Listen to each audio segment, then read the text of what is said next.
இன்றைக்கு திராவிட முன்னேற்ற கழகம் நல்லா தெரியும். திரு ஸ்டாலின் நம்ம நாளைக்கு நாளானிக்கு வருவார் நினைக்கிறேன் தேர்தல் பிரச்சாரத்துக்கு. அங்க கொள்ளையடிச்சது போக பத்தாதுன்னு இங்கேயும் வந்து கொள்ளையடிக்க பாக்குறாரு. தமிழ்நாட்டில் கலெக்ஷன் கமிஷன் கரப்ஷன் பல்லாயிரக்கணக்கான கோடி ஊழல், கொஞ்சம் லஞ்சம் கிடையாது. டாஸ்மாக்ல விட்டு பல்லாயிரக்கணக்கான கோடி ஊழல் புரிஞ்சிருக்காங்க. இங்கேயும் வர்றாங்க. இங்க மதுபான விற்பனை அதிகமா இருக்குது. கண்ணை உறுத்திக்கிட்டு இருக்குது ஸ்டாலினுக்கு. ஏன் அங்க அடிக்கிறது இங்க வந்து அடிக்க கூடாது புதுச்சேரியில அப்படின்னு திட்டமிட்டு இருக்காரு. பிரச்சாரத்துக்கு வருவாரு. உங்களுக்கு நன்மை செய்ய வரமாட்டாரு.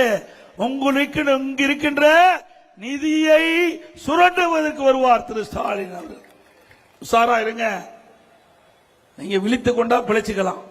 இல்லாட்டி தமிழ்நாட்டில் நடக்கிற கதிதான் புதுச்சேரியிலையும் நடக்கும் என்பதை நீங்கள் எண்ணி பார்க்க வேண்டும்.